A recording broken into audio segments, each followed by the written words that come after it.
आप सभी लोगों का स्वागत है आपके अपने यूट्यूब चैनल में, जिसका नाम है मैथ बाई चंदन शर्मा। आज का जो पेपर है वो है आरआरसी ग्रुप डी का, जो कि 25 अगस्त 2022 को ये पेपर हुआ था। थर्ड शिफ्ट का ये पेपर है। इसमें क्वांट के जितने भी क्वेश्चन पूछे गए हैं वो सारे क्वेश्चन हम एक एक करके सॉल्व करेंगे, जो कि आपके आने वाले आरआरबी, एनटीपीसी और ग्रुप डी दोनों एग्जाम के लिए महत्वपूर्ण होंगे। तो वीडियो को अंत तक ज़रूर देखें, इससे आपको बहुत कुछ सीखने को मिलेगा। तो चलिए बिना किसी देरी के हम स्टार्ट करते हैं। पहला क्वेश्चन कह रहा है कि एक निश्चित राशि को साधारण ब्याज की दर से 2 वर्षों के लिए निवेश किया गया था। यदि इसे मौजूदा दर से 2% प्रति वर्ष अधिक दर पर निवेश किया जाता तो 2 वर्षों में अर्जित जो साधारण ब्याज है वो पहले के कंपेयर में 240 रुपये अधिक प्राप्त होते। तो आपसे पूछ रहा है कि निवेश की गई राशि कितनी होगी। तो देखिए 2% बढ़ने की वजह से 240 रुपये उसको अधिक मिल रहा है। तो 2% अगर 2 वर्षों में बढ़ रहा है तो टोटल कितना बढ़ गया होगा, तो 4% बढ़ा होगा। और कितने पे बढ़ा होगा, तो मूलधन अगर मैं पी मान लेता हूँ, इस पी पे 4% क्या हुआ होगा, बढ़ा होगा।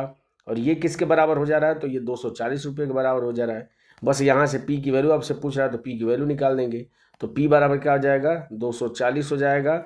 इस 4% को लिखेंगे तो 4/100, 100 का इधर गुणा हो जाएगा, तो ये हो जाएगा इंटू 100 डिवाइडेड बाई 4 हो जाएगा।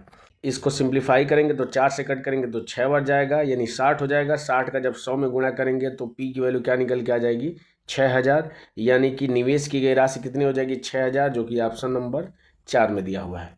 बढ़ते हैं अगले क्वेश्चन पे। अगला क्वेश्चन कह रहा है, सिंप्लीफिकेशन का क्वेश्चन है कि root 729 divided by 15 into 25 divided by root 81 into 15 divided by root 225 का मान ज्ञात करिए। तो हमें पता है कि 729 का रूट होता है 27, तो हम इसको लिख सकते हैं 27/15 इंटू हो जाएगा 25 और डिवाइडेड बाई, हमें पता है कि 81 का जो रूट होता है वो होता है 9, तो क्या हो जाएगा, ये 9 हो जाएगा इंटू 15। और 225 का रूट क्या होता है 15, तो क्या हो जाएगा ये 15। तो अब इसको सिंप्लीफाई करेंगे तो ये 15 से 15 कट जाएगा, 9 से कट करेंगे तो 9 3 27, 3 से कट करेंगे तो 3 5 15, और 5 से 25 में भाग करेंगे तो कितनी बार जाएगा, 5 बार। यानी इसकी वैल्यू क्या निकल के आ जाएगी, 5, जो कि ऑप्शन नंबर 1 में दिया हुआ है। बढ़ते हैं अगले क्वेश्चन पे। अगला क्वेश्चन कह रहा है कि सरल कीजिए 3 के घाते 3 इंटू 2 के घाते 4 इंटू 7 के घाते 2, और इसको डिवाइड बाई करना है 3 के घाते 2 इंटू 56 से करना है। तो देखिए ऊपर वाले को मैं एज इट इज लिख लेता हूँ, तो ये 3 के घाते 3 हो जाएगा इंटू 2 के घाते 4 हो जाएगा इंटू 7 के घाते कितना है, तो 2 है, तो 2 लिख देंगे। अब देखिए ये इसको लिख सकते हैं 3 के घाते 2। अब देखिए इसको लिखने का मेन मतलब था कि 56 को तोड़ना, तो 56 को तोड़ेंगे तो 8 7 56, और 8 को क्या लिख सकते हैं, 2 के घाते 3 इंटू 7 लिख सकते हैं। नीचे 3 के घाते 2 है, तो ये 3 के घाते 2 से जब ये कट होगा तो 3 के घाते जो 3 है उसमें से सिर्फ 3 बच जाएगा। ये 2 के घाते 3 से 2 के घाते 4 कटेगा तो 2 बचेगा। इस 7 से स्क्वायर में से 1 घट जाएगा, तो क्या बचेगी वैल्यू, तो 3 गुणे 2 गुणे 7 बचेगी। और इसकी वैल्यू किसके बराबर होगी, तो 3 दूना के 6, 6 में 7 का गुणा करेंगे तो 42 आंसर हो जाएगा, जो कि ऑप्शन नंबर 2 में दिया हुआ है। बढ़ते हैं अगले क्वेश्चन पे। अगला क्वेश्चन कह रहा है कि यदि एक गोलाकार गेंद का पृष्ठीय क्षेत्रफल 616 वर्ग मीटर है, तो पूछ रहा है कि इसका आयतन कितना होगा। तो हमें पता है कि गेंद का पृष्ठीय क्षेत्रफल होता है 4πr² होता है। ये बराबर किसके दिया है, तो ये दिया है 616 के बराबर दिया है। यहाँ से हम r की वैल्यू निकाल देंगे, तो पाई की वैल्यू 22/7 रख देंगे इंटू r² हो जाएगा, बराबर किसके हो जाएगा, तो 616 के।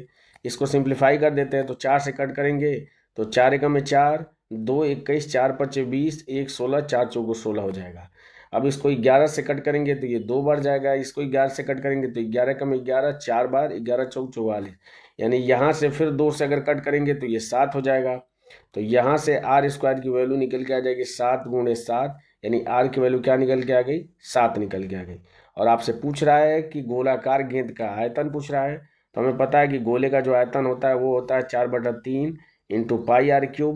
तो पाई की वैल्यू हम 22/7 रख देंगे, r³ की वैल्यू 7 निकल के आई, इसका क्यूब करेंगे तो 7 गुणे 7 गुणे 7 हो जाएगा। इसको सिंप्लीफाई करेंगे तो 7 से 7 कट जाएगा।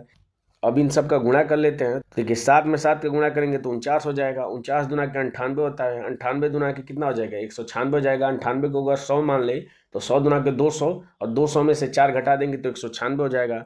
और 196 इसमें किसका गुणा करेंगे, अब 22 का, और नीचे क्या है 3 है तो 3 से भाग करेंगे। अगर हम इस 22 को 11 गुणे 2 लिख दें तो इस 196 में 2 का गुणा करेंगे तो कितना हो जाएगा। तो अगर इसको मैं 200 मानता हूँ तो ये हो जाएगा 2 दूना के 400 हो जाएगा, और 400 में से 8 घट जाएगा, तो 400 में से अगर 8 हम घटाएंगे तो कितना आ जाएगा, 392 हो जाएगा। और इसमें 11 का गुणा करेंगे डिवाइडेड बाई 3 करेंगे। अब किसी संख्या में 11 गुणा करना आसान होता है, 2 हो जाएगा, 9 2 11 को 1 हो जाएगा, 9 3 12 1 13 को 3 हो जाएगा, 3 और 1 कितना हो जाएगा, 4 हो जाएगा। अब इसमें भाग करना है 3 से, तो 3 से भाग कर देंगे, तो ये हो जाएगा 3 एकम में 3, 1 13, 3 चौको 12, 1 11, 3 3 9 हो जाएगा, 2 22, 3 7 21 हो जाएगा, 0.33, यानी 1437.33, जो कि ऑप्शन नंबर 1 में दिया है, ये इसका क्या हो जाएगा, करेक्ट आंसर हो जाएगा। बढ़ते हैं अगले क्वेश्चन पे। अगला क्वेश्चन कह रहा है कि मैं 10 किलोमीटर प्रति घंटा की चाल से चलता हूँ और 2 घंटे में अपने गंतव्य स्थान पर पहुँच जाता हूँ। यदि मैं अपनी चाल 5 किलोमीटर प्रति घंटा बढ़ा देता हूँ तो अपने गंतव्य स्थान पर कितनी जल्दी पहुँचूंगा। तो देखिए इसके पीछे का जो कॉन्सेप्ट है वो ये है कि जैसे यहाँ पे दूरी जो है वो समान है, तो जब भी दूरी समान होती है तो जो स्पीड और टाइम के बीच जो रेशियो आता है वो क्या होता है कि अपोजिट हो जाता है। यानी कि अगर डिस्टेंस अगर सेम है, एग्जाम्पल के तौर पे मान लीजिए कि अगर 10 किलोमीटर की दूरी है और अगर हम 10 किलोमीटर प्रति घंटा की चाल से चलें तो 1 घंटे में हम उसको तय कर लेंगे। लेकिन अगर हम चाल बढ़ा देते हैं 20 किलोमीटर प्रति घंटा कर दें तो हमारी समय जो लग रहा था 1 घंटा, वो 1 घंटा ना लग के कितना लग जाएगा, 30 मिनट लग जाएगा। यानी कि अगर हम चाल बढ़ाएंगे तो समय घट जाएगा और समय बढ़ाएंगे तो जो चाल हो जाएगी वो घट जाएगी, यानी एक दूसरे के क्या हो जाते हैं, अपोजिट हो जाते हैं।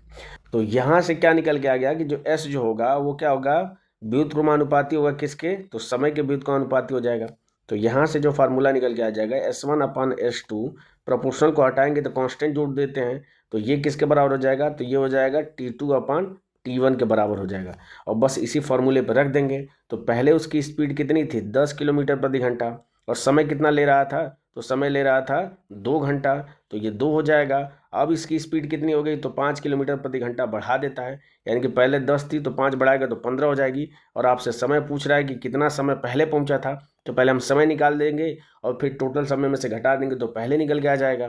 तो देखिए 5 से कट करेंगे तो 5 दूना के 10, 5 3 15, और उस 2 का 2 में गुणा करेंगे तो ये हो जाएगा, यहाँ से समय निकल के आ जाएगा 4/3 घंटा। और इस घंटा को अगर हम मिनट में बदलेंगे तो 60 से गुणा कर देंगे, तो 60 से गुणा करेंगे तो 3 दूना के 6, 20 हो जाएगा, 20 में 4 का गुणा करेंगे तो 80 मिनट में क्या करेगा, अब वो पहुंच जाएगा।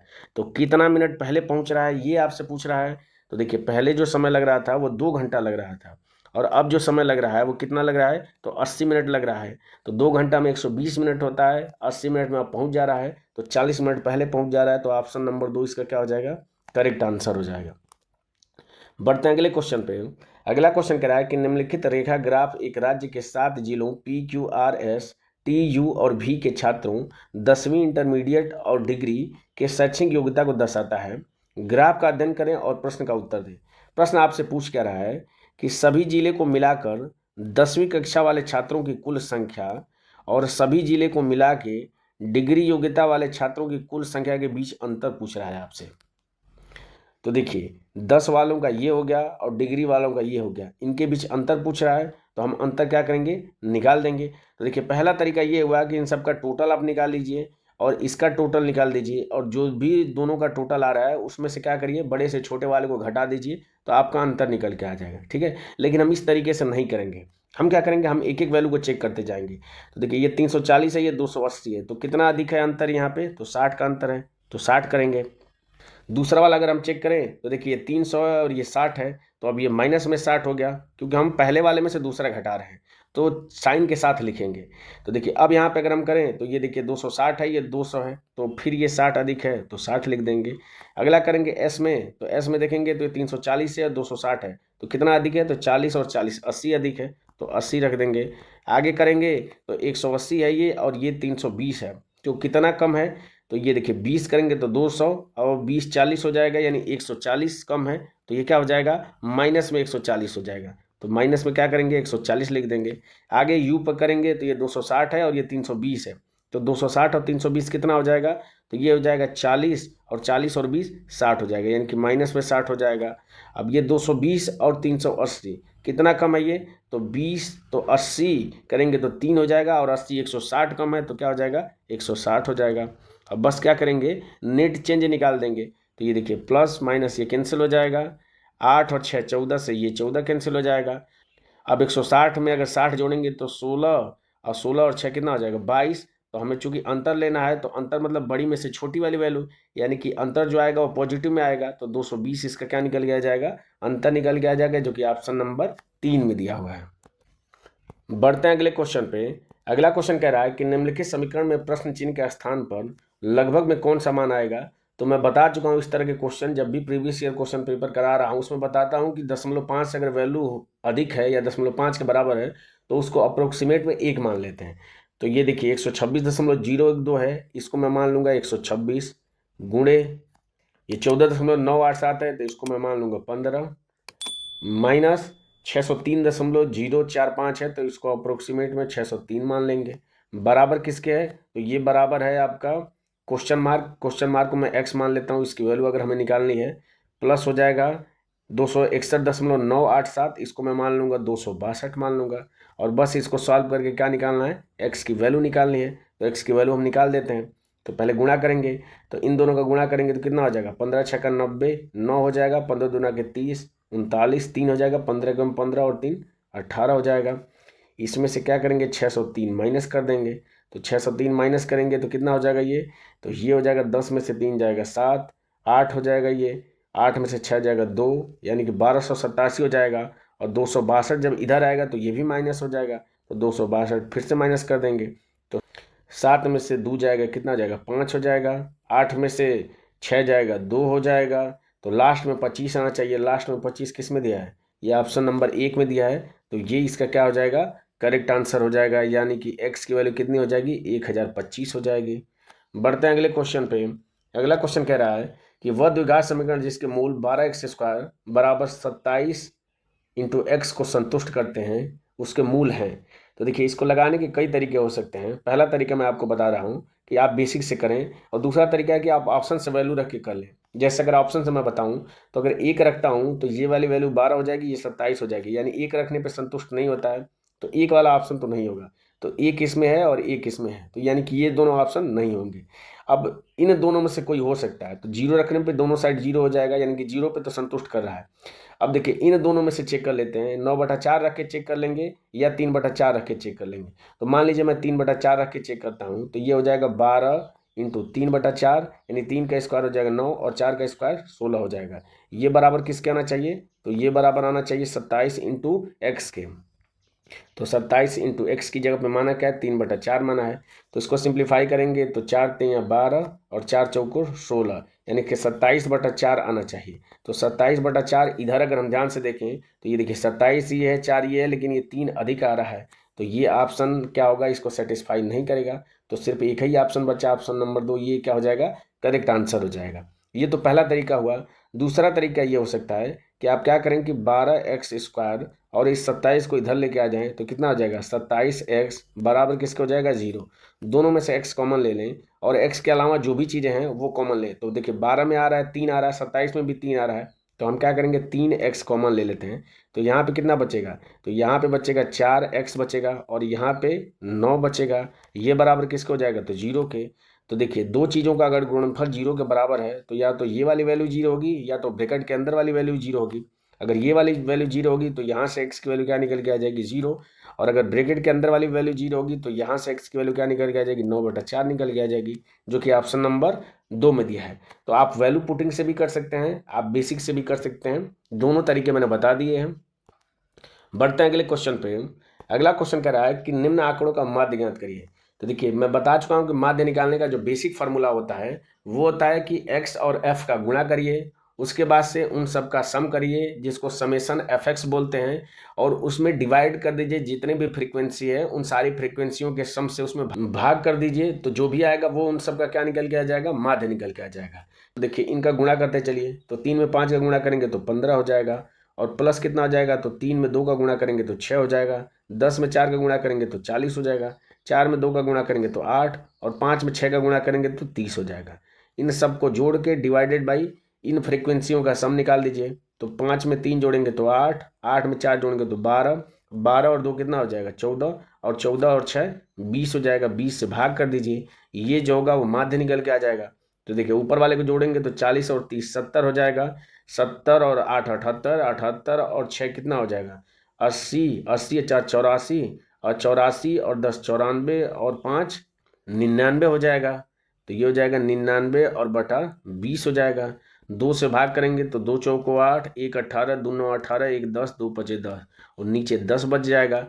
तो 10 से भाग करेंगे तो दशमलव क्या हो जाएगा, एक स्थान और इधर खिसक के चला जाएगा। तो ये हो जाएगा 4.95 क्या हो जाएगा, इसका माध्य निकल के आ जाएगा, जो कि ऑप्शन नंबर 1 में दिया हुआ है। बढ़ते हैं अगले क्वेश्चन पे। अगला क्वेश्चन कह रहा है 17 और 68 का मध्यानुपाती ज्ञात कीजिए। तो मध्यानुपाती के लिए मैंने बताया है कि अगर ए और बी वैल्यू है उसका मध्यानुपाती निकालना हो तो ए इंटू बी और इसका रूट ले लेंगे। तो बस क्या करेंगे हम 17 इंटू 68 का क्या करेंगे, गुणा करने के बाद रूट ले लेंगे। तो देखिए इसको मैं लिख सकता हूँ रूट में 17 इंटू 68 को लिख सकता हूँ 17 चौको 68, 17 गुणे 4 लिख सकता हूँ। तो यहाँ पे 17 का पेयर बन रहा है तो एक 17 इसमें से बाहर निकल के आ जाएगा, और 4 का रूट होता है 2, तो 17 में 2 का गुणा करेंगे तो आंसर क्या निकल के आ जाएगा 34, जो कि ऑप्शन नंबर 3 में दिया हुआ है। बढ़ते हैं अगले क्वेश्चन पे। अगला क्वेश्चन कह रहा है ए बी और सी ने 20:15:12 के अनुपात में निवेश करके एक व्यापार शुरू किया। 3 महीने बाद सी ने अपने निवेश का आधा हिस्सा निकाल लिया, और अगले, यहाँ पे एक शब्द छूट गया है अगले महीने बाद 3,23,000 रुपये लाभ के रूप में उनमें विभाजित किया गया। तो पूछ रहा है आपसे सी का हिस्सा कितना होगा। तो मैं बता चुका हूं कि जो भी लाभ का हिस्सा वितरित किया जाता है वो जिस अनुपात में उन्होंने पैसा निवेश किया है और जितने समय के लिए निवेश किया है उन दोनों के गुणनफल के अनुपात में पैसा उसको मिलता है लाभ में। तो यहाँ से मैं ए बी और सी का निकाल देता हूँ। तो ए बी और सी, ए ने कितना निवेश किया बी, तो बी पूरे साल के लिए निवेश कर रहा है, यानी 12 महीने के लिए निवेश कर रहा है। बी जो है वो भी कितना, तो 15, 12 महीने के लिए, पूरे महीने के लिए यूज कर रहा है। तो बी भी कितने महीने के लिए यूज कर रहा है, तो 12 महीने के लिए। और सी जो है, तो सी जो है वो 12 रुपया जो निवेश कर रहा है 3 महीने के लिए। तो 12 इंटू 3 प्लस क्या कर रहा है कि अगले 9 महीने के लिए इसका आधा, तो 12 का आधा कितना हो जाएगा 6, और ये 9 महीने के लिए यूज कर रहा है। तो ये क्या हो जाएगा, उनके लाभ का क्या निकल के आ जाएगा, अनुपात। तो इसको सिंप्लीफाई करके लिख सकते हैं। तो यहाँ से ए अनुपात बी अनुपात सी निकल के आ जाएगा। तो 12 दूना के 24, 240 निकल के आ जाएगा। 15 में 12 का गुणा करेंगे तो 180 होता है, अनुपात हो जाएगा। तो 12 3 36 हो जाएगा, 9 6 के 54, 36 में 54 जोड़ेंगे तो 90 हो जाएगा। और इसको सिंप्लीफाई करें तो ये 0 से 0 कैंसिल हो जाएगा। 3 से कट करेंगे तो 3 8 24 हो जाएगा, 3 6 के 18, 3 3 9। अब ये सिंप्लीफाई नहीं होगा, तो ये इनके लाभ का अनुपात निकल के आ गया है। इन तीनों को जोड़ देंगे तो 8 6 14, और 14 और 3 17। इस 17 की वैल्यू आपको क्वेश्चन में दिया कितना है, तो 3,23,000 दिया है। तो यहाँ से हम क्या करेंगे, एक यूनिट की वैल्यू निकाल देंगे। तो एक यूनिट की वैल्यू निकालने के लिए इसमें 17 से भाग कर देंगे। तो 17 से भाग करेंगे तो 17 का में 17 हो जाएगा, 15 हो जाएगा, 153 हो जाएगा, 17 9 153 हो जाएगा, यानी 19,000 एक यूनिट की वैल्यू निकल के आ गई। और आपसे पूछ कर आए तो सी का हिस्सा, तो सी का हिस्सा कितना है, 3 है। तो अगर एक की वैल्यू 19,000 आई तो 3 की वैल्यू कितनी हो जाएगी, 19 38 19 57,000 हो जाएगी, जो कि ऑप्शन नंबर 1 में दिया हुआ है। ये इसका करेक्ट आंसर हो जाएगा। बढ़ते हैं अगले क्वेश्चन पे।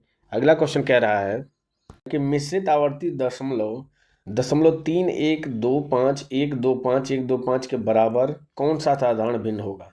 तो देखिए इसको मैं लिख सकता हूँ कि 0.3125 और 125 बार बार रिपीट हो रहा है, तो इसको 125 के ऊपर बार लिख सकता हूँ। मैं इस तरीके से इसको लिख सकता हूँ। और मैं बता चुका हूँ कि जिस संख्या के ऊपर बार हो उसको लिखने का तरीका होता है साधारण भिन्न में कि पहले पूरी संख्या लिखिए, और पूरी संख्या लिखने के बाद से जिन संख्याओं के ऊपर बार नहीं है उसको घटा दीजिए। तो 3 के ऊपर बार नहीं है, 3 को हम घटा देंगे। बाकी जितने के ऊपर बार है उतनी बार हम 9 लिखते हैं, और जिन संख्याओं के ऊपर बार नहीं हो उतनी बार 0 लिखते हैं। तो 3 के ऊपर नहीं है, यानी कि एक संख्या के ऊपर बार नहीं है तो एक बार 0 रख देंगे, और बस इसको सॉल्व कर लेंगे। तो ऊपर क्या हो जाएगा, 3,122 हो जाएगा, और नीचे क्या हो जाएगा, तो नीचे हो जाएगा 9 9 9 और 0 हो जाएगा। और बस इसको सिंप्लीफाई कर देंगे तो 2 से कट करेंगे तो कितना हो जाएगा, ये 2 1 में 2, 1 11, 2 5 10, 1 12, 2 6 12, 2 1 में 2 हो जाएगा। और नीचे क्या हो जाएगा, 2 चौको 8, 1 19, 2 9 18, 1 19, 9 18, 1 10, 2 5 10, यानी 1,561 डिवाइडेड बाई 4,995, जो कि ऑप्शन नंबर 3 में दिया हुआ है। ये इसका क्या हो जाएगा, करेक्ट आंसर हो जाएगा। बढ़ते हैं अगले क्वेश्चन पे। अगला क्वेश्चन कह रहा है कि वह सबसे छोटी संख्या ज्ञात कीजिए जिसे 7 से कम करने पर 12, 16, 18 और 21 से विभाज्य हो जाए। यानी कि कोई भी संख्या है, जिस संख्या की बात कर रहा है उसमें से अगर 7 कम कर दिया जाए तो इन सब से विभाज्य होना चाहिए। तो देखिए 21 का फैक्टर होता है 7, यानी कि संख्या 7 से विभाजित होनी चाहिए, क्योंकि 7 से कम करेंगे तो इसका मतलब 7 ही होगा। तो संख्या 7 से विभाजित होनी चाहिए। तो चेक कर लेते हैं कि इसमें से कौन सी संख्या 7 से विभाजित हो रही है। तो देखिए 105 में से 1 घटाएंगे तो 104 हो जाएगा। 104 को अगर 7 से विभाजित करेंगे तो 7 एकम में 7, 3 34, ये विभाजित नहीं होगा, तो पहला वाला ऑप्शन नहीं होगा। दूसरा क्या हो जाएगा, 150 में से 1 घट जाएगा, यानी कि 149 हो जाएगा। 149 भी 7 से विभाजित नहीं है, तो ये भी नहीं होगा। चौथा वाला ऑप्शन चेक करें तो ये क्या हो जाएगा, 51 में से 1 घट जाएगा, यानी 50। 50 भी 7 से विभाजित नहीं है, तो ये भी ऑप्शन नहीं होगा। तो सिर्फ एक ही ऑप्शन बचा, ऑप्शन नंबर 3, ये इसका क्या हो जाएगा, करेक्ट आंसर हो जाएगा। क्योंकि अगर 15 में से 1 घटाएंगे तो 14 हो जाएगा। 14 7 से विभाजित है, इसका मतलब ऑप्शन नंबर 3 इसका करेक्ट आंसर हो जाएगा।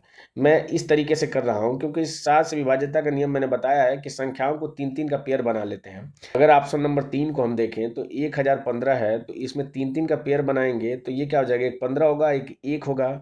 और 3-3 का पेयर बनाने के बाद से इनका अंतर हम निकालते हैं, तो 15 और 1 का अंतर हो जाएगा 14। और ये जो अंतर आता है, अगर ये 7 से विभाजित है तो पूरी संख्या 7 से विभाजित होगी। तो इस तरीके से मैंने चेक किया है। बढ़ते हैं अगले क्वेश्चन पे। अगला क्वेश्चन कह रहा है कि 2 पाइप ए और बी एक टैंक को क्रमशः 5 घंटे और 8 घंटे में भर सकते हैं। पाइप सी उसी टैंक को 10 घंटे में खाली कर सकता है। यदि सभी पाइप एक साथ खोले जाते हैं तो खाली टैंक को भरने में कितना समय लगेगा। तो सॉल्व करते हैं। तो देखिए ए जो है वो कितने घंटे में भर दे रहा है, तो 5 घंटे में। बी जो है वो कितने घंटे में भर दे रहा है, तो ये कर रहा है 8 घंटे में। और जो सी है वो कितने घंटे में खाली कर रहा है, तो ये खाली कर रहा है 10 घंटे में। तो इसका माइनस में लेंगे क्योंकि खाली कर रहा है। इन तीनों का एलसीएम लेंगे तो इन तीनों का एलसीएम कितना हो जाएगा, तो 40 हो जाएगा। तो 40 में अगर 5 से भाग करेंगे तो ये 8 बार जाएगा। 8 से भाग करेंगे तो ये 5 बार, और 10 से करेंगे तो ये 4 बार। यानी कि ए की इफिशियंसी 8 हो गई, बी की 5 हो गई, और सी की कितनी हो गई, 4 हो गई। आगे क्वेश्चन में कह रहा है कि सभी पाइप एक साथ खोले जाते हैं, तो अगर एक साथ इन तीनों को खोला जाए तो देखिए इसकी 8 है, इसकी 5 है, और इसकी 4 माइनस में है क्योंकि ये खाली कर रहा है। तो देखिए 4 5 में से घट जाएगा तो 1 बच जाएगा, और 8 में 1 जोड़ेंगे तो 9, यानी इन तीनों की एक साथ एफिशिएंसी आ जाएगी 9। और 9 एफिशिएंसी से टोटल जो क्षमता है वो 40 है। इसको भरने में कितना समय लगेगा, तो 40/9 भाग करेंगे तो 9 चौको 36 हो जाएगा, 4 बच जाएगा, तो 4/9 इतने घंटे लगेंगे। 4 से 4/9 घंटे लगेंगे, जो कि ऑप्शन नंबर 2 में दिया हुआ है। बढ़ते हैं अगले क्वेश्चन पे। अगला क्वेश्चन कह रहा है कि निम्नलिखित आंकड़ों के लिए माध्य इसका कितना होगा, ये आपको ज्ञात करना है। इसके लिए मैं फार्मूला बता चुका हूँ। तो फार्मूला क्या हो जाएगा, समेशन हो जाएगा XI इंटू WI हो जाएगा, और डिवाइडेड बाई समेशन हो जाएगा WI। बस इसकी वैल्यू हम रख देंगे, तो गुणा करते चलेंगे तो 4 एकम में 4 हो जाएगा। ये इसमें गुणा करेंगे तो 0 हो जाएगा। तो ये हो जाएगा 4 + 0 + 5 दूना के कितना हो जाएगा, 10 हो जाएगा, प्लस 7 एकम में 7 हो जाएगा, प्लस 3 दूना के 6, और 5 एकम में 5, तो 6 5 कितना हो जाएगा, 11 हो जाएगा। इन सबको जोड़ लेते हैं तो 10 4 14, और 14 और 7 कितना हो जाएगा, 21, 21 1 22, 22 और 10 32 हो जाएगा। इन टोटल योग हो जाएगा इन सब का, और डिवाइडेड बाई WI। तो WI को जोड़ेंगे तो 1 2 1 3 1 4 3 7 और 5 12 हो जाएगा। तो बस क्या करेंगे, 32 में 12 से भाग कर देंगे। तो इसको और सिंप्लीफाई करेंगे तो 4 से भाग करेंगे तो ये 8 बार जाएगा, और नीचे 3 बार जाएगा। और 3 से 8 में भाग करेंगे तो 3 दूना के 6, 2 20, 3 6 18, यानी 2.666, यानी अप्रोक्सीमेट में 6 7 लिख सकते हैं। तो 2.66 इसका क्या हो जाएगा, आंसर हो जाएगा, जो कि ऑप्शन नंबर 3 में दिया हुआ है। बढ़ते हैं अगले क्वेश्चन पे। अगला क्वेश्चन कह रहा है त्रिभुज PQR में कोण Q जो है वो 90 अंश के बराबर है, और जो PQ की लेंथ है वो 3 सेंटीमीटर है, और PR की लेंथ 6 सेंटीमीटर दिया है। तो आपसे पूछ रहा है कि कोण PRQ का माप कितना होगा। तो मैं चित्र बना लेता हूँ पहले। तो मान लीजिए ये चित्र हो गया, और ये चित्र के हिसाब से क्या कह रहा है कि अगर मैं इसको Q मानता हूँ, ये P है और ये R है, तो ये Q जो है वो 90 अंश दिया है। PQ की वैल्यू कितनी दी है, तो ये PQ की वैल्यू दिया है 3 सेंटीमीटर, और PR की वैल्यू दिया है, तो PR की वैल्यू कितना दिया है, तो 6 सेंटीमीटर दिया है। आपसे पूछ क्या रहा है कि कोण PRQ, यानी कि PRQ यानी इस कोण का मान आपसे पूछ रहा है। तो देखिए हमने साइन रूल का एक फॉर्मूला पढ़ा है। साइन रूल क्या होता है कि sine A divided by A बराबर होता है sine B divided by B ये बराबर होता है sine C divided by C के। ये साइन रूल होता है। तो इस हिसाब से हम क्या करेंगे, वैल्यू निकाल देंगे। तो देखिए ए, अगर ए इसको मैं मानता हूँ क्यू को, तो साइन 90 अंश का मान कितना हो जाएगा, 1 हो जाएगा। तो 1 बटा ए क्या हो जाएगा, इसके सामने की साइड, तो सामने की साइड कितनी है, 6 है, तो 6 हो जाएगा। बराबर हो जाएगा साइन बी, अगर इस आर को बी मानता हूँ तो इसकी वैल्यू निकालनी है, तो साइन आर हो जाएगा डिवाइडेड बाई कितना हो जाएगा, तो इसके सामने वाली भुजा, तो इसके सामने वाली भुजा ये है, इसकी लेंथ कितनी है, 3 है, तो 3 रख देंगे। तो यहाँ से साइन आर इसकी वैल्यू कितनी निकल के आ जाएगी, तो 3/6। इसको सिंप्लीफाई करेंगे तो ये हो जाएगा 1/2। और साइन में 1/2 किसकी वैल्यू होती है, तो साइन 30 अंश की वैल्यू होती है 1/2। तो यहाँ से आर की वैल्यू क्या निकल के आ जाएगी, 30 अंश निकल के आ जाएगी, जो कि आपसे क्वेश्चन में पूछ रहा था। तो इसका करेक्ट आंसर क्या हो जाएगा, 30 अंश, जो कि ऑप्शन नंबर 4 में दिया हुआ है। बढ़ते हैं अगले क्वेश्चन पे। अगला क्वेश्चन कह रहा है कि सरल कीजिए a + 2b - c दूसरे ब्रैकेट में b - c प्लस ब्रैकेट में a - c into 2b plus b² ये किसके बराबर होगा। तो ठीक है, पहले हम b² को पकड़ते हैं। तो देखिए b² और कहाँ आ सकता है, तो देखिए इस 2b में अगर इस b का गुणा करेंगे तो b² आएगा। तो यहाँ से 2b² और ये b², तो कितने b² हो जाएंगे, तो 3b² हो जाएंगे। तो 3b² देख लेते हैं किस में है। तो पहले वाले में 3b² नहीं है, तो ये नहीं होगा। दूसरे वाले में है 3b², तो ये हो सकता है। तीसरे वाले में 2b² है, तो ये भी नहीं होगा। यानी कि दूसरा और चौथा ऑप्शन हो सकता है। आगे हम सी पे चेक कर लेते हैं। तो देखिए यहाँ पे -c है, और इस -c में गुणा करेंगे तो माइनस माइनस प्लस c² हो जाएगा। और यहाँ पे अगर करेंगे तो और ये कहीं c² नहीं हो रहा है, तो और कहीं c² नहीं होगा, तो आंसर में आपके c² प्लस में आना चाहिए। तो c² प्लस में इसमें नहीं दिया है, सिर्फ और सिर्फ ऑप्शन नंबर 4 में दिया है। तो ये इसका क्या हो जाएगा, करेक्ट आंसर हो जाएगा। नहीं तो आप वैसे एक एक करके गुणा करिए, फिर उसके बाद से जो समान पद हैं उनको जोड़िए और घटाइए, उसके बाद से आपका आंसर आएगा। पर ये जो तरीका है वो स्मार्ट अप्रोच है। इससे क्या होगा कि आप एलिमिनेट करके आप करेक्ट आंसर तक पहुँच सकते हैं। बढ़ते हैं अगले क्वेश्चन पे। अगला क्वेश्चन कह रहा है कि चंद्रा और चंद्रिका से 10 साल छोटी है। 5 साल बाद चंद्रिका जो है वो चंद्रा से 2 गुनी उम्र की हो जाएगी। तो पूछ रहा है कि चंद्रिका की वर्तमान आयु कितनी होगी, ये आपको बताना है। तो मैं मान ले रहा हूँ कि ये है चंद्रिका, इसको सी में मान ले रहा हूँ, और चंद्रा इसको मैं डी मान ले रहा हूँ, चंद्रा को मैं डी मान लेता हूँ, ठीक है। तो ये कह रहा है कि चंद्रा और चंद्रिका 10 साल छोटी है, तो इसके बीच में 10 साल का अंतर है, ठीक है, इन दोनों के बीच में 10 साल का अंतर है। आगे कह रहा है कि 5 साल बाद, यानी कि यहाँ से 5 साल बाद जो है वो इनकी आय का अनुपात क्या हो जाएगा, तो ये 2 गुनी, यानी कि अगर ये 2 है तो ये 1 होगी। तो देखिए चाहे 5 साल हो चाहे 10 साल हो, इनके बीच का जो अंतर होगा वो तो हमेशा बराबर ही होगा। यानी कि अगर हम 2 और 1 का अंतर देखें 1, तो इस 1 की वैल्यू किसके बराबर हो जाएगी, तो इस 10 वर्ष जो बड़ी है इस 10 के बराबर हो जाएगी। तो यहाँ से अगर 1 की वैल्यू 10 है तो 2 की वैल्यू कितनी हो जाएगी, तो 2 की वैल्यू हो जाएगी 20, और 1 की वैल्यू कितनी हो जाएगी, तो 10 हो जाएगी। आपसे क्वेश्चन पूछ रहा है कि चंद्रिका की वर्तमान उम्र, तो ये 5 वर्ष बाद इसकी उम्र 20 है, तो 5 वर्ष पहले इसकी उम्र क्या रही होगी, तो 5 वर्ष पहले इसकी उम्र क्या रहेगी, 15, जो कि ऑप्शन नंबर 2 में दिया हुआ है। बढ़ते हैं अगले क्वेश्चन पे। अगला क्वेश्चन कह रहा है कि 3x² - 6x + 5 = 0 के मूलों की प्रकृति क्या होगी। तो मैं मूलों की प्रकृति के लिए बता चुका हूँ कि अगर b² - 4ac अगर ये 0 के बराबर हो तो मूल वास्तविक और बराबर होंगे। अगर ये 0 से बड़ा हो तो मूल वास्तविक होंगे लेकिन बराबर नहीं होंगे, यानी असमान होंगे। और अगर ये 0 से छोटा हो तो मूल इसके क्या होंगे, काल्पनिक होंगे, यानी कि वास्तविक नहीं होंगे। तो हम चेक कर लेते हैं। तो b क्या है, तो b आपका -6 है, तो -6 का स्क्वायर करेंगे तो ये हो जाएगा 36, और -4ac, तो 4 × a की जगह पे 3 है और c की जगह पे 5 है, तो 5 × 15 चौको कितना हो जाएगा, 60 हो जाएगा। तो देखिए 36 में से अगर 60 हम घटाएंगे तो जो भी वैल्यू आएगी वो माइनस में आएगी, और माइनस जो होता है वो हमेशा 0 से छोटा होता है। इसका मतलब क्या होगा कि इसके कोई भी जो मूल होंगे वो वास्तविक नहीं होंगे, जो कि ऑप्शन नंबर 4 में दिया हुआ है। ये इसका क्या हो जाएगा, करेक्ट आंसर हो जाएगा। बढ़ते हैं अगले क्वेश्चन पे। अगला क्वेश्चन कह रहा है एक समांतर चतुर्भुज की समांतर भुजा की जो लंबाई है वो 12 सेंटीमीटर है, उसके आधार और दूसरी जो भुजा के बीच की जो लंबवत दूरी है वो 8 सेंटीमीटर है, तो इसका क्षेत्रफल क्या होगा। तो समांतर चतुर्भुज का क्षेत्रफल होता है समांतर भुजा और इंटू लंबवत ऊंचाई। तो लंबवत ऊंचाई कितनी दी है, 8 दी है, तो 12 में 8 का गुणा करेंगे तो कितना हो जाएगा, 96 हो जाएगा। यानी इसका क्षेत्रफल निकल के आ जाएगा 96 सेंटीमीटर स्क्वायर, जो कि ऑप्शन नंबर 3 में दिया हुआ है। बढ़ते हैं अगले क्वेश्चन पे। अगला क्वेश्चन कह रहा है कि त्रिभुज ABC में AB = 3 मीटर, BC 4 मीटर और AC 5 मीटर है। तो त्रिभुज PRQ में PR जो है 4 मीटर है, PQ जो है वो 5 मीटर है, और आर क्यू जो है वो 3 मीटर है, तो निम्नलिखित में से कौन सा सर्वांग सम का सही क्रम है। तो देखिए जिन जिन की वैल्यू बराबर है उसको हम चेक करेंगे कि एक साथ है कि नहीं है। जैसे अगर ए बी की वैल्यू अगर 3 मीटर है तो 3 मीटर इसमें किसका दिया है, तो आर क्यू का दिया है। तो हम देखते हैं कि ए बी आर क्यू के बराबर है कि नहीं। देखिए यहाँ पे है ए बी और यहाँ पे क्या है, तो पी क्यू है, तो पहला वाला ऑप्शन नहीं होगा। यहाँ पे है ए बी, तो यहाँ पे देखिए आर पी है, क्यू नहीं है, तो ये भी नहीं होगा। चौथे वाले को चेक करें तो यहाँ पे है ए बी और यहाँ पे है आर पी, यहाँ पे क्यू नहीं है, तो ये भी नहीं होगा। तो सिर्फ एक ही ऑप्शन बचा, ऑप्शन नंबर 3 इसका क्या हो जाएगा, करेक्ट आंसर हो जाएगा। क्योंकि देखिए यहाँ पे ए बी लास्ट में है और यहाँ पे आर क्यू लास्ट में है, तो ये इसका क्या हो जाएगा, करेक्ट आंसर हो जाएगा। इस क्वेश्चन को करने का इससे बढ़िया तरीका नहीं हो सकता है। बढ़ते हैं अगले क्वेश्चन पे। अगला क्वेश्चन कह रहा है दो संख्याओं का लघुत्तम समापवर्तक एलसीएम 385 है और उनका महत्तम समापवर्त एचसीएफ जो है वो 7 है। यदि दोनों संख्याओं का योग 112 है तो अंतर पूछ रहा है आपसे। तो मैं मान ले रहा हूँ चूंकि एचसीएफ दिया है 7, तो मैं मान ले रहा हूँ कि पहली संख्या 7x है और दूसरी संख्या 7y है।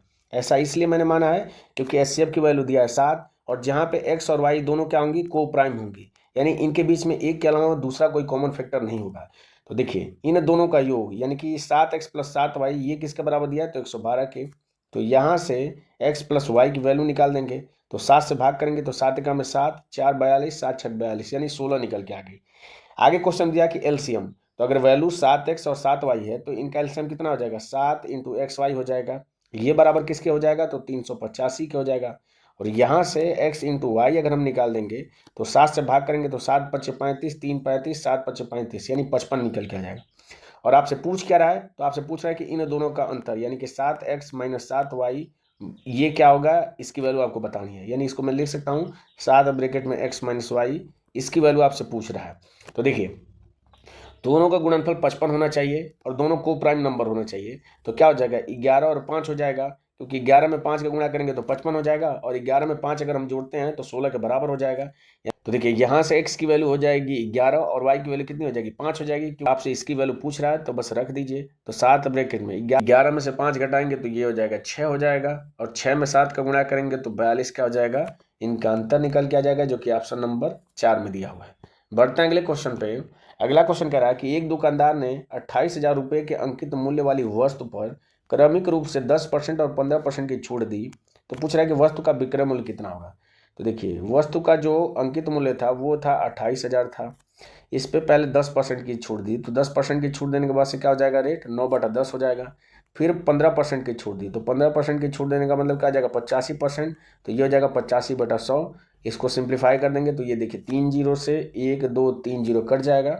तो आंसर यहाँ से क्या निकल गया जाएगा, तो 28 × 9 × 85 हो जाएगा। बस इन सब का गुणा कर देंगे तो ये हो जाएगा, 9 में 8 का गुणा करेंगे तो 9 × 8 = 72, 7 हो जाएगा, 9 दूना के 18 और 18 और 7 कितना हो जाएगा, 25 हो जाएगा, यानी कि 252। और इसमें किसका गुणा करना है, 85 का। लास्ट के 2 डिजिट चेक कर लेता हूँ, तो 5 दूना के ये हो जाएगा 10, एक कैरी हो जाएगा, 5 × 25 = 25, 1 26 हो जाएगा, 8 दूना के 16 यानी 6, यानी लास्ट में कितना चाहिए, 6 × 6 = 12, यानी कि लास्ट में 20 आना चाहिए। और लास्ट में 20 किस ऑप्शन में दिया है, ऑप्शन नंबर 4 में दिया है। तो ये इसका क्या हो जाएगा, करेक्ट आंसर हो जाएगा। यानी कि आंसर क्या हो जाएगा, 21,420 क्या हो जाएगा, उसका विक्रय मूल्य निकल के आ जाएगा, जो कि ऑप्शन नंबर 4 में दिया हुआ है। बढ़ते हैं अगले क्वेश्चन पे। अगला क्वेश्चन कह रहा है कि एक निश्चित दुकान में लाभ क्रय मूल्य का 260% है।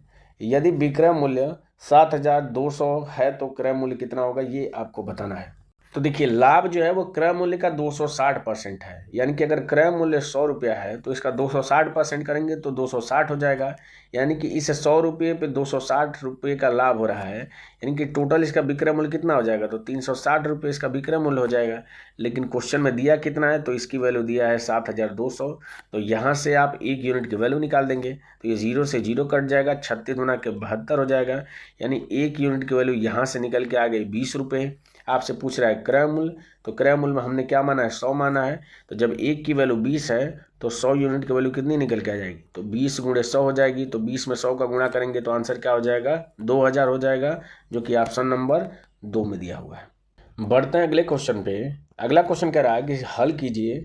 आपको क्वेश्चन दिया है कि a - b का whole cube plus b - 2c का whole cube plus -a + 2c का होल क्यूब, इसका मान किसके बराबर होगा। तो देखिए एक फार्मूला होता है, आपने पढ़ा भी होगा कि a³ + b³ plus C cube, इसकी वैल्यू 3ABC के बराबर होती है यदि a plus B plus C इसकी वैल्यू किसके बराबर हो, 0 के बराबर हो।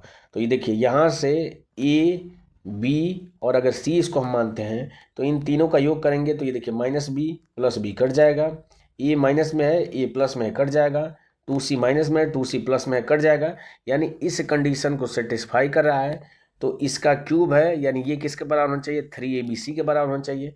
तो 3a की जगह पे क्या है तो a माइनस बी है, b की जगह पे क्या है तो b माइनस 2c है, और c की जगह पे क्या है तो माइनस a और प्लस 2c है। ये इसका करेक्ट आंसर हो जाएगा जो कि ऑप्शन नंबर 2 में दिया हुआ है। बढ़ते हैं अगले क्वेश्चन पे। अगला क्वेश्चन कह रहा है कि 12 मीटर लंबाई, 10 मीटर चौड़ाई और 15 मीटर ऊंचाई वाले घनाभ का आयतन कितना होगा। तो देखिए घनाभ का आयतन होता है लंबाई गुणे चौड़ाई गुणे ऊंचाई। तो देखिए लंबाई कितनी दिया है 12 मीटर, चौड़ाई दिया है 10 मीटर और ऊंचाई दिया है 15 मीटर। तो देखिए मीटर का 3 बार गुणा करेंगे तो मीटर क्यूब इसका क्या निकल के आ जाएगा, यूनिट निकल के आ जाएगा। तो देखिए इसमें मीटर स्क्वायर है तो ये नहीं होगा, इसमें भी मीटर स्क्वायर है तो ये भी नहीं होगा, यानी इन दोनों में से कोई आंसर हो सकता है। तो गुणा कर देते हैं। तो देखिए 12 में 15 का गुणा करते हैं तो 180 के बराबर होता है, और 180 में 10 का गुणा करेंगे तो 1800 हो जाएगा, जो कि ऑप्शन नंबर 3 में दिया हुआ है। ये इसका करेक्ट आंसर हो जाएगा। अगर आप इस तरीके से भी नहीं करना चाहते हैं तो 12 को लिख सकते हैं हम 3 गुणे 4 लिख सकते हैं, और इस 15 में 4 गुणा करेंगे तो 60 हो जाएगा, 60 में 3 का गुणा करेंगे तभी भी 180 आएगा, और 180 में 10 का गुणा करेंगे तो 1800 हो जाएगा। बढ़ते हैं अगले क्वेश्चन पे। अगला क्वेश्चन कह रहा है कि आज पिता की आयु अपने 3 बच्चों की आयु के क्या है, दोगुना है। यानी कि अगर मान लीजिए कि ये पिता को एफ मानता हूँ, बेटे को चूंकि 3 बेटे हैं तो इनको सन्स मान लेता हूँ, तो क्या है कि आज के समय में दोगुनी है, यानी कि अगर पिता की उम्र 2 है तो इन बच्चों की जो आयु का योग है वो कितना है, 1 के बराबर है।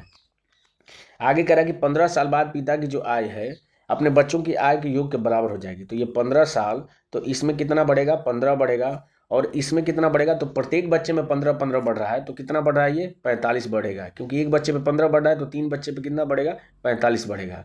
तो कह रहा है कि बराबर हो जाती है, यानी कि अब ये इन दोनों की उम्र क्या हो जा रही है, बराबर हो जा रही है। आगे कह रहा है कि आज से 15 वर्ष बाद उसकी उम्र कितनी होगी। तो पिता की पूछ रहा है कि आज से 15 वर्ष बाद कितनी उम्र होगी।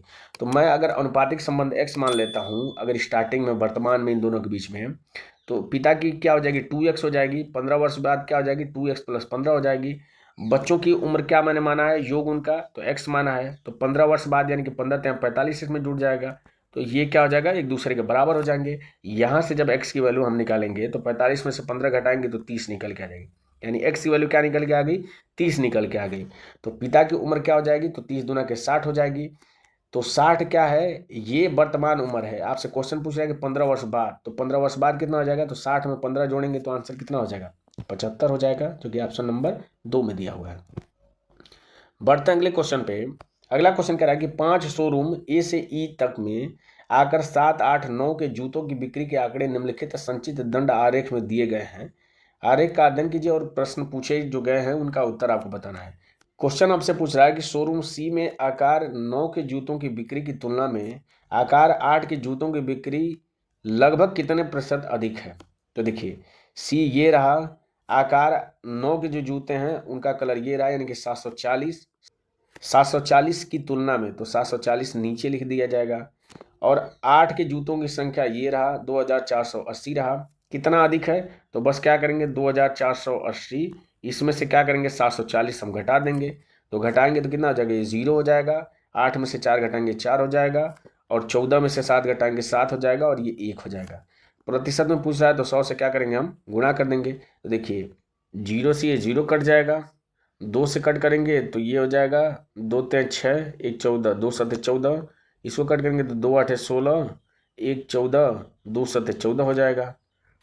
और आंसर आपसे लगभग में पूछ रहा है, तो 37 गुना के कितना होता है, 74 होता है, तो ये तो 2 बार जाएगा, तो तीसरा वाला तो ऑप्शन नहीं होगा क्योंकि 3 लिखा है। अब देखिए 74 करेंगे तो ये हो जाएगा 6 और 7, 7 6 13 यानी 130 हो जाएगा, और 130 अगर इसको 40 अगर मानते हैं तो 4 3 12 यानी कि लगभग लगभग 3 बार जाएगा, यानी कि 23 होना चाहिए। 23 किस में दिया है, तो ये देखिए पहले जो 2 डिजिट है 23 किस में दिया है, ऑप्शन नंबर 2 में दिया है, तो ये इसका क्या हो जाएगा, करेक्ट आंसर हो जाएगा, यानी कि 235% क्या हो जाएगा, उससे अधिक हो जाएगा, जो कि ऑप्शन नंबर 2 में दिया हुआ है।